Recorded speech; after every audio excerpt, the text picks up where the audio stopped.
मैं डॉक्टर भामा अग्रवाल आपके अपने यूट्यूब चैनल पर आपका स्वागत करती हूँ, अभिनंदन करती हूँ। आइए प्यारे बच्चों, आज हम सूर्यकांत त्रिपाठी निराला जी द्वारा रचित कविता जागो फिर एक बार का अध्ययन आरंभ करते हैं। यह कविता श्री सूर्यकांत त्रिपाठी निराला जी ने स्वतंत्रता संग्राम के दिनों में लिखी थी।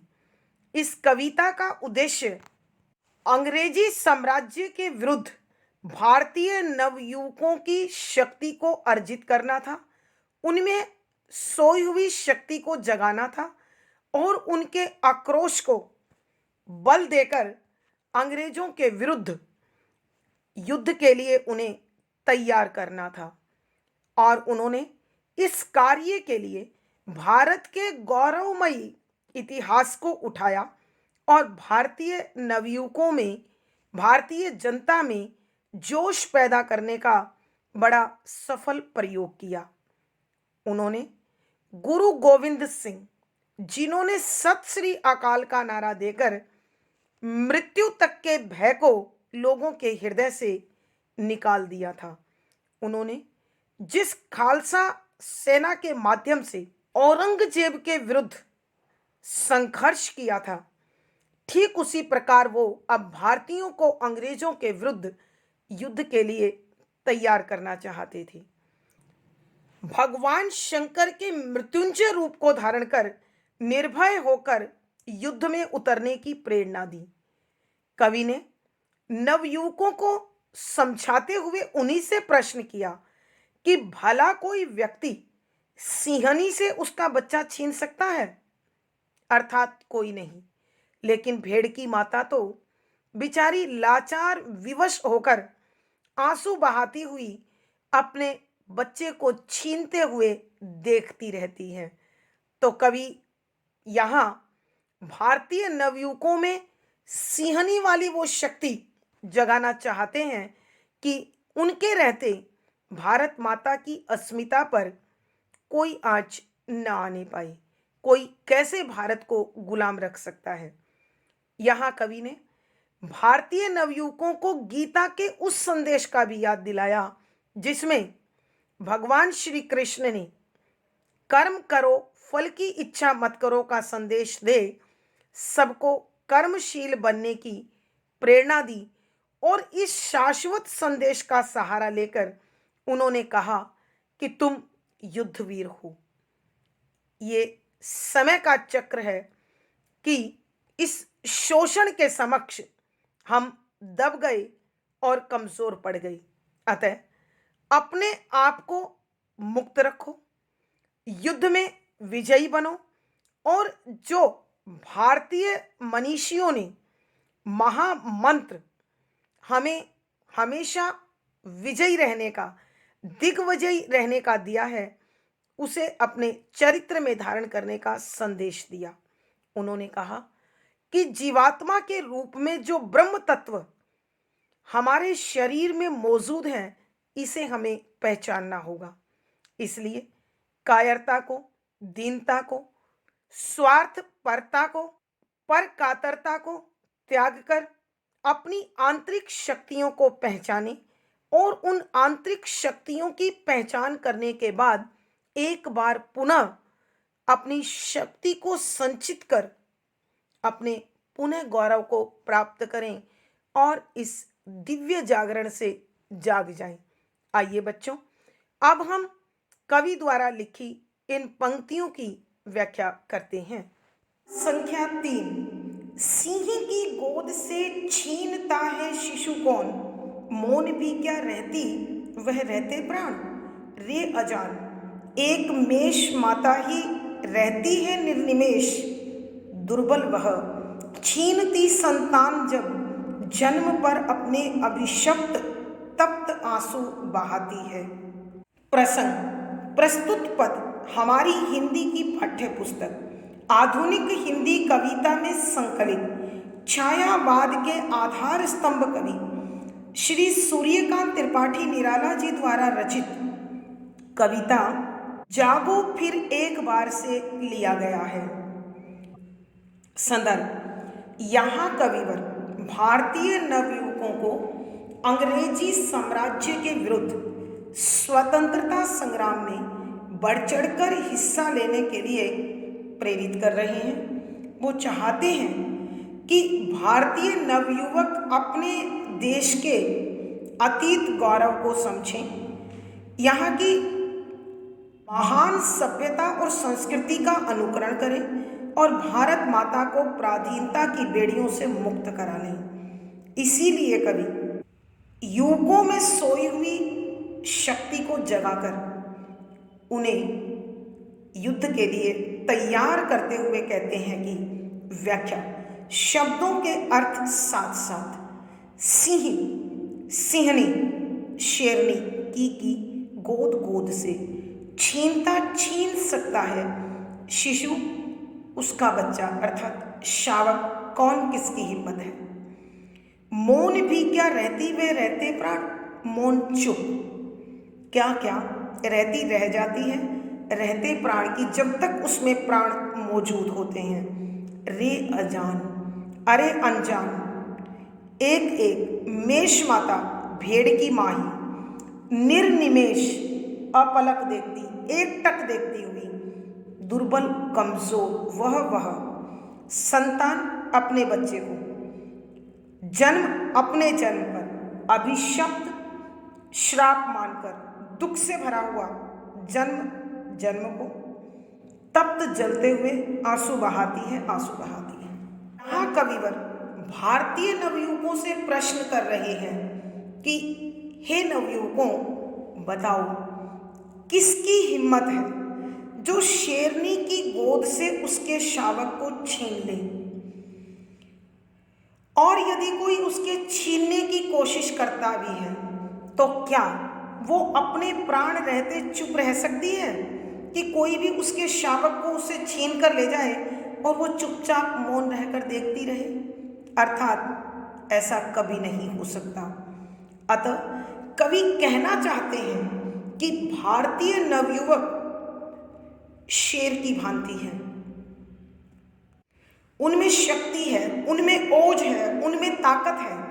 यदि उनके इस संसार में रहते हुए कोई उनकी मातृभूमि पर नजर डाले तो भला वो कैसे उन्हें जीवित छोड़ सकते हैं? रे अजान, अरे मूर्ख, एक मेष माता ही कि एक भेड़ की माँ ही लाचार विवश कमजोर होती है, रहती है निर्निमेष कि जब कोई उसके बच्चे को छीन कर ले जाता है तो वो केवल एक टक देखती रहती है, मौन रहकर देखती रहती है, क्योंकि वह कमजोर है। जब कोई उसकी संतान छीनता है, जन्म पर अपने अभिशप्त तप्त आंसू बहाती है कि वो अपने जन्म को श्राप मानकर अपनी आंखों से लाचारी के, बेबसी के, तड़फ पे आंसू बहाती रहती है और कुछ नहीं कर पाती है।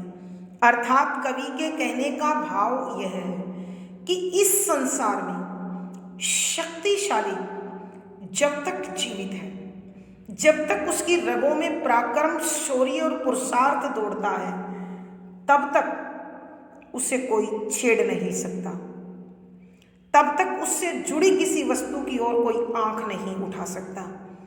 वो लाचार, बेबस और कमजोर लोग ही अपनी वस्तु को छीनने पर भाग्य का सहारा लेकर स्वयं को और भाग्य को कोसते हैं। तो हे भारतीय नवयुवकों, तुम कमजोर नहीं, तुम शौर्य, पुरुषार्थ और शक्ति, वीरता की जीती जागती तस्वीर हो। तुम्हारी रगों में वो भारतीयों का पुण्य खून दौड़ रहा है जिस रक्त की गर्मी के सामने सारे संसार की गर्मी फीकी थी। तुम प्राण रहते शत्रु को माफ नहीं करोगे, और यदि युद्ध भूमि में वीरता को प्राप्त कर भी गए तो हमेशा के लिए अमर हो जाओगे। तो हे भारतीय नवयुवकों, तुम सिंहनी की भांति उस शक्ति को पहचान कर अपनी भारत माता को स्वतंत्र करवा लो। आइए बच्चों, हम एक बार फिर इस पद की व्याख्या करते हैं। यहाँ कवि सूर्यकांत त्रिपाठी निराला भारतीय नवयुवकों को संबोधित करते हुए कहते हैं कि इस संसार में किसकी हिम्मत है जो शेरनी की गोद से उसके शावक को छीन ले, और यदि कोई छीनने की कोशिश करता है तो क्या वो जीवित रहते ऐसा करने देती है? वो कभी चुप नहीं रहती और प्राण रहते तक अपने शावक को बचाने की कोशिश करती है कि हे मूर्खों, एक भेड़ की माँ ही ऐसी होती है जो अपने बच्चे को छीनता हुआ देखकर लाचार विवश कमजोर बनी हुई एकटक उसकी ओर देखती रहती है और अपने जीवन को, अपने जन्म को, भाग्य को कोसती है। अर्थात कहने का भाव यह है कि हे भारत के कर्णधारों, हे भारत के वीरों, हे भारत के नवयुवकों, तुम सिंह की भांति ओजस्वी हो, वीर हो, साहसी हो, पराक्रमी हो, शौर्य से भरे हुए हो। अर्थात तुम्हारे रहते भारत माता को कोई इस प्रकार दास्ता में जकड़े, उसका शोषण करे, ये तुम्हारा पुरुषार्थ, तुम्हारी वीरता कैसे सहन कर सकती है? जब तक तुम्हारे शरीर में प्राण मौजूद हैं तब तक तुम अपने देश पर किसी प्रकार का कोई कलंक, कोई शोषण नहीं लगने दोगे। कि इस संसार का नियम है, शक्तिशाली के समक्ष किसी की खड़े होने की हिम्मत नहीं होती। वो जो कमजोर, लाचार, विवश होते हैं वो भाग्य का सहारा लेकर अपनी कमजोरी को छिपाना चाहते हैं और अपने जन्म को कोसते हैं। तो हे भारतीय नवयुवकों, तुम अपनी उस पुरातन संस्कृति को, पुरातन गौरव को, पुरातन वैभव को, यशगाथा का स्मरण करो और अपनी भारत माता को स्वतंत्र करा लो। आइए बच्चों, हम पद संख्या 3 के ख भाग का अध्ययन करते हैं। किंतु क्या योग्य जन जीता है? पश्चिम की उक्ति नहीं, गीता है, गीता है। स्मरण करो बार बार, जागो फिर एक बार। यहाँ कवि भारतीय नवयुवकों को समझाते हुए कहते हैं किंतु क्या, ये तुम्हारा जो किंतु परंतु, यह कश्मकश है, यह उलझन कभी योग्य व्यक्ति को नहीं होती। योग्य जन जीता है कि योग्य व्यक्ति जब तक जीता है अपनी योग्यता के बल पर, अपने पुरुषार्थ के बल पर, अपने ज्ञान के बल पर, पश्चिम की उक्ति नहीं कि योग्यता के बल पर मनुष्य जीता है, यह कथन पाश्चात्य देशों से नहीं आया है। गीता है, गीता है कि यह हमारे देश के महाग्रंथ गीता का संदेश है कि कर्म करो, फल की इच्छा मत करो। और गीता में कहा है कि जो ओजस्वी है, जो वीर है, जो पराक्रमी है, जो न्याय जानता है, जो योग्य है, वो लाचारों की भांति, कमजोरों की भांति, पामरों की भांति जीवन नहीं जीता है।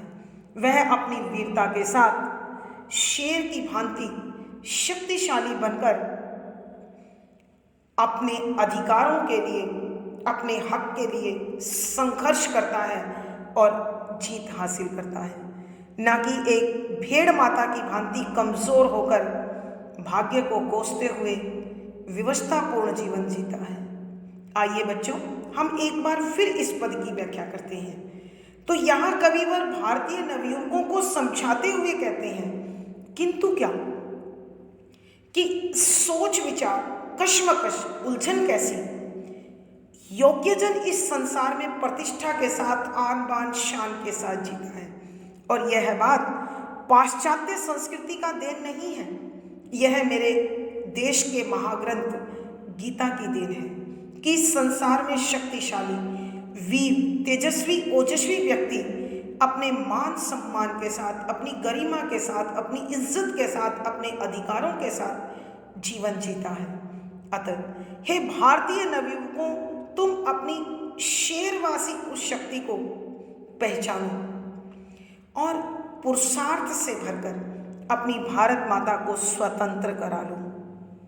हे भारतीय नवयुवकों, एक बार फिर जागृत अवस्था में आओ अपने जीवन मूल्यों को पहचानो, अपने पुरुषार्थ को पहचानो, अपनी वीरता को पहचानो, अपनी योग्यता को पहचानो और शत्रु को युद्ध भूमि में पराजित कर अपनी मातृभूमि को, अपनी भारत माता को दास्ता की बेड़ियों से मुक्त करवा अपने और भारत के गौरव को जीवंत बना लो, सजीव बना लो, पुरातन वैभव के साथ जोड़ लो। भावार्थ, कवि के कहने का भाव यह है कि इस संसार में शक्तिशाली व्यक्ति अपनी इज्जत के साथ और कमजोर व्यक्ति भाग्य को कोसते हुए जीवन जीते हैं। अर्थात यह जीवन एक बार मिलता है, वहाँ सम्मान और स्वाभिमान दोनों की रक्षा अवश्य की जानी चाहिए। विशेष यहाँ कवि ने वीरता के साथ, योग्यता के साथ जीवन जीने की प्रेरणा दी है। शुद्ध साहित्यिक खड़ी बोली का प्रयोग हुआ है। गीता के संदेश के माध्यम से कवि ने भारतीय संस्कृति के प्रति अपनी श्रद्धा को प्रकट किया है। वीर रस ओज गुण है, मुक्तक छंद गेय शैली और संगीतात्मकता है। यहाँ लक्षणा शब्द शक्ति है। इस पद में अनुप्रास, प्रश्न, उदाहरण, संबोधन, स्वभाव, विप्सा, पुनरुक्ति, प्रकाश आदि अलंकारों का सुंदर सटीक प्रयोग हुआ है। पद संख्या 4। पशु नहीं वीर तुम, समर सूर क्रूर नहीं, काल चक्र में हो दबे आज तुम राजकुंवर, समर सरताज, मुक्त हो सदा ही तुम, बाधा विहीन बंद छंद ज्यों, डूबे आनंद में सच्चिदानंद रूप, प्रसंग पूर्ववत। संदर्भ, यहाँ कविवर भारतीय नवयुवकों को उनके पुरातन गौरव का, पुरातन वैभव का, महान सभ्यता और संस्कृति का स्मरण कराते हुए उन्हें भारतीय स्वतंत्रता संग्राम में बढ़ चढ़कर हिस्सा लेने के लिए प्रेरणा दे रहे हैं। और कवि कहते हैं कि यह काल चक्र था जिसके कारण हम पराधीनता की बेड़ियों में जकड़े गए, लेकिन अब हम मौन नहीं रहेंगे और हमें रहना भी नहीं चाहिए, क्योंकि तुम उस परम तत्व, उस ब्रह्म तत्व की संतान हो जो वहाँ पहुँचती है जहाँ कोई पहुँच नहीं पाता है। तो इसी प्रकार की प्रेरणा देते हुए कविवर लिखते हैं कि व्याख्या, शब्दों के अर्थ साथ साथ, पशु नहीं कि हे भारतीय नवयुवकों तुम पशु नहीं हो, कि जिस प्रकार पशु इधर उधर भ्रमण करते हुए मान अपमान की परवाह किए बिना अपना जीवन जी लेते हैं, वीर तुम कि तुम वीरता से भरे हुए हो, साहस से भरे हुए हो, स्वाभिमान और सम्मान से भरे हुए हो, समर शूर, समर युद्ध, शूर शूरवीर योद्धा, कि तुम युद्ध भूमि में वीरता का प्रदर्शन करते हो, कि तुम युद्ध भूमि में वीरता के साथ युद्ध करते हो और युद्ध में जीत हासिल करते हो। क्रूर नहीं कि तुम क्रूरता का पालन नहीं करते, कठोरता का पालन नहीं करते, निर्शंस नहीं हो, अत्याचारी नहीं हो, अन्यायी नहीं हो, कि युद्ध भूमि में भी जाकर वीरता के साथ युद्ध नियमों की पालना करते हुए शत्रु को पराजित करते हो अथवा उसे अभयदान देते हो। काल चक्र में हो दबे कि ये समय का चक्र है जो तुमने इस दास्ता के अभिशाप को झेलना पड़ रहा है।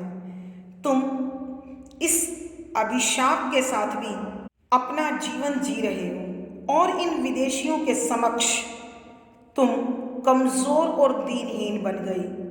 आज तुम राजकुंवर कि आज तुम राजकुमार के समान हो, अर्थात भारत माता की वो संतान हो जिनका दायित्व है अपनी भारत माता की रक्षा करना। समर सरताज कि तुम युद्ध शिरोमणि हो, अर्थात जिस युद्ध में तुम शामिल होते हो वहाँ तुम्हारा ही गुणगान होता है।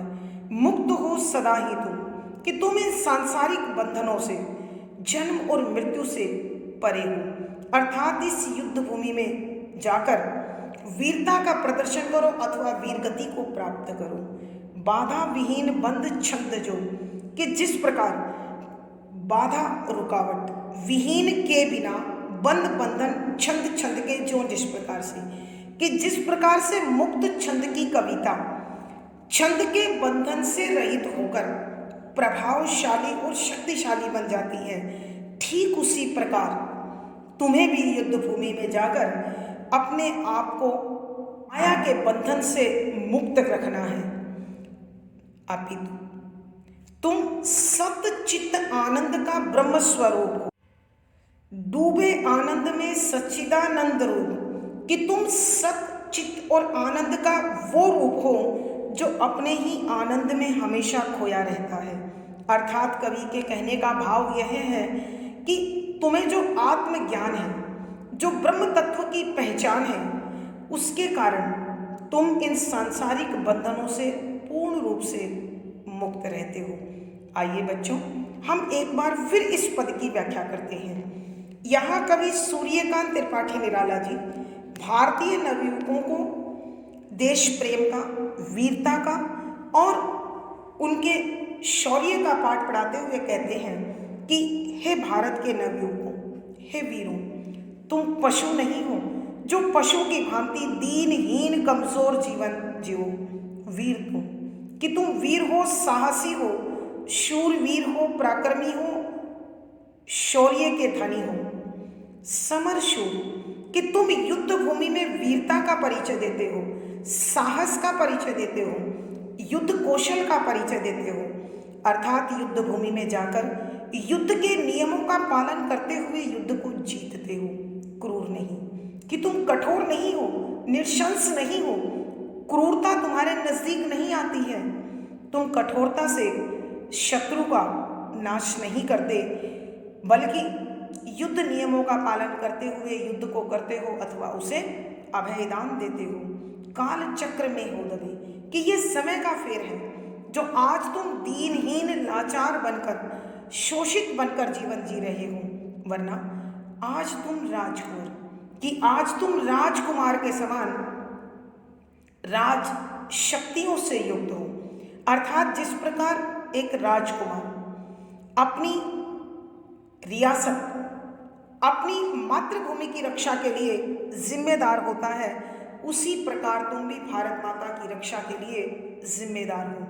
समर सरताज, कि तुम युद्ध शिरोमणि हो, अर्थात जिस युद्ध में तुम शामिल होते हो उस युद्ध में तुम्हारा ही गुणगान होता है। तुम वीरता से युद्ध को जीतते हो अथवा वीरगति को प्राप्त हो जाते हो। मुक्त हो सदा ही तुम, कि हमेशा से तुम सांसारिकता के बंधन से मुक्त हो, मोह माया से मुक्त हो। तुम्हारे जीवन में स्वाभिमान और सम्मान का सबसे बड़ा स्थान है और तुम उसी प्रकार बंधन रहित हो, स्वतंत्र हो, बाधा विहीन बंद छंद जो, कि जिस प्रकार कोई मुक्तक रचना छंद की मात्रा गुरु लघु के बंधन से मुक्त होकर स्वतंत्र भावों के साथ, विचारों के साथ प्रवाहित होती है, बहती है, जन जन के कंठ में बसती है, ठीक उसी प्रकार तुम लोगों के मन मस्तिष्क में बसे हुए हो, डूबे आनंद में सच्चिदानंद स्वरूप, कि तुम उस ब्रह्म तत्व सतचित आनंद के सच्चे आनंद में डूबे हुए हो। अर्थात तुम्हें संसार की कोई भी शक्ति अपने बंधन में नहीं बांध सकती है। तुम्हें जो आनंद है वो ब्रह्म तत्व का आनंद है, वो परम आनंद का आनंद है। पद संख्या 4 का ख भाग, महामंत्र ऋषियों का अणुओं परमाणुओं में फूंका हुआ तुम हो महान, तुम सदा हो महान, है नश्वर यह दीन भाव, कायरता काम करता, ब्रह्म हो तुम, पद रज भी है नहीं, पूरा यह विश्व भार, जागो फिर एक बार। यहाँ इस पद में कवि भारतीय नवयुवकों को उस दिव्य महामंत्र का स्मरण करा रहे हैं जो पूरे देश के साथ साथ विश्व भर में प्रसिद्ध है। अर्थात मेरा देश भारत अपनी महानता के लिए, अपने अध्यात्म के लिए, अपनी गुरुता के लिए विश्व भर में प्रसिद्ध है। तो यहाँ कवि भारतीय नवयुवकों को वही स्मरण करा रहे हैं महामंत्र ऋषियों का, कि हे भारत के नवयुवकों, यहाँ के ऋषि मुनियों ने यहाँ के मनीषियों ने, यहाँ के साधकों ने जो महामंत्र समूचे विश्व को दिए हैं, उन्हें याद करो, उनका स्मरण करो और उसका प्रसार जो देश के कोने कोने में है, कण कण में है, उसे आत्मसात करो। अणुओं परमाणुओं में फूंका हुआ कि जिसका कण कण यह संदेश दे रहा है, शक्ति समेटे हुए है, शक्ति संपन्न है और तुम्हारा आह्वान करते हुए कह रहा है, तुम हो महान, कि तुम महान हो, तुम सदा हो महान, कि हे भारत भू पर जन्म लेने वाले भारतवासियों, तुम उन्हीं दिव्य गुणों से युक्त हो गए हो, उस अलौकिक शक्ति से युक्त हो गए हो कि तुमने भारत माता की इस पावन भूमि पर जन्म लिया है नश्वर यह दीन भाव कायरता काम परता ब्रह्म हो तुम, कि इस संसार में नश्वर यह नाशवान है, दीन भाव दीनता का भाव, लाचारी, बेबसी, विवशता, बेचारगी। कि कवि कहते हैं कि इस संसार में यह जो दीनहीन भाव है, यह जो लाचारी का भाव है, विवशता का भाव है, बेचारगी का भाव है, ये सब नश्वर है, नाशवान है।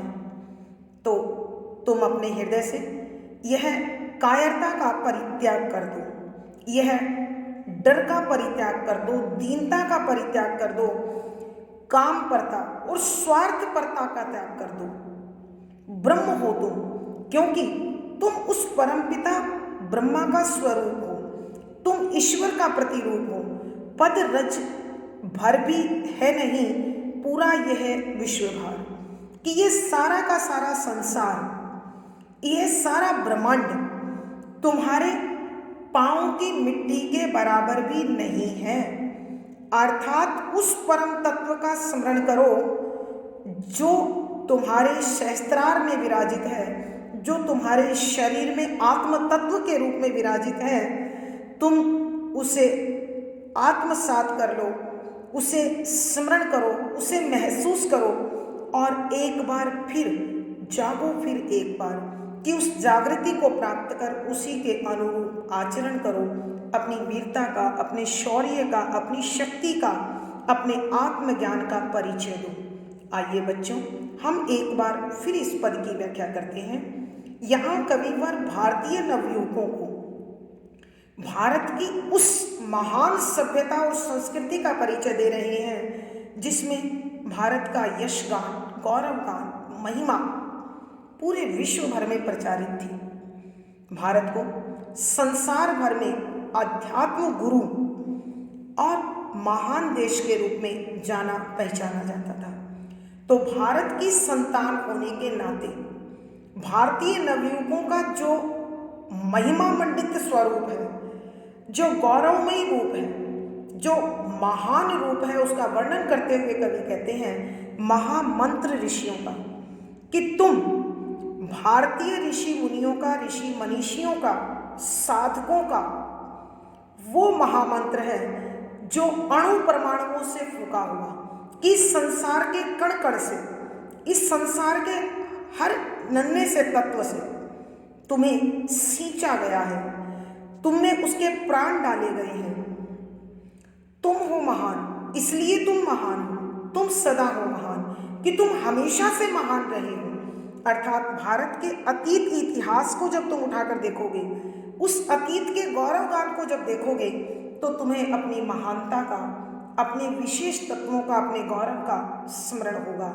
है नश्वर यह दीन भाव कायरता काम परता, कि इस संसार में यह बेचारगी, यह लाचारी, यह विवशता, यह बुज़दिली, यह कमजोरी, यह स्वार्थपरता, यह कामुकता, ये सब नाशवान है, क्योंकि इनका अनुकरण करने के साथ ये स्वयं भी नष्ट होंगी और इनको अनुकरण करने वाला व्यक्ति भी अपने यश को हमेशा के लिए समाप्त कर देगा। ब्रह्म हो तुम, कि तुम उस ईश्वर का प्रतिरूप हो, तुम उसका ब्रह्म तत्व हो। पद रज भर भी है नहीं पूरा यह विश्वभार, कि ये समूचे ब्रह्मांड का दायित्व, समूचे विश्व का जो वजन है वो तुम्हारे पाँव के धूल के कण की भी बराबरी नहीं कर सकता। अर्थात तुम्हारी महानता के कारण, श्रेष्ठता के कारण तुम्हारे पाँव को छूने वाला मिट्टी का कण भी इस समूचे विश्व पर भारी पड़ता है। उसमें जो शक्ति, उसमें जो ज्ञान, उसमें जो विशेषता उत्पन्न हो जाती है वो सारे संसार की विशेषता के समक्ष कमजोर है। जागो फिर एक बार। तो अतः भारत के नवयुगों, तुम एक बार फिर पुनः जागृति को प्राप्त करो, अपनी शक्ति को पहचानो, अपनी वीरता को पहचानो, अपने गौरव को पहचानो, अपने यश को पहचानो, अपनी महिमा को पहचानो और उसी के अनुरूप आचरण करते हुए अपने देश को पराधीनता की बेड़ियों से मुक्त कर भारत माता को स्वतंत्र कराओ और अपने सम्मान व स्वाभिमान की रक्षा करो। भावार्थ, कवि के कहने का भाव यह है कि इस संसार में जीवन और मृत्यु तय है, दोनों का एक निश्चित चक्र है। जो व्यक्ति लोभवश जीवन जीता है वो कभी यश प्राप्त नहीं कर सकता, और जो व्यक्ति सर्वस्व त्याग अपने देश हित करता है वो अमरता को प्राप्त करता है, यश को प्राप्त करता है। विशेष यहाँ भारतीय नवयुगों में ब्रह्म तत्व बताकर उनको आत्मशक्ति से भरने की, आत्मविश्वास से भरने की सफल कोशिश की है। शुद्ध साहित्यिक खड़ी बोली का प्रयोग है। उस समय जो भारतीय समाज ने अपने आप को भाग्य के भरोसे छोड़ दिया था उस पर कवि ने चिंता व्यक्त की है। लक्षणा शब्द शक्ति है, मुक्तक छंद गेय शैली और संगीतात्मकता है। यहाँ वीर रस ओज गुण है।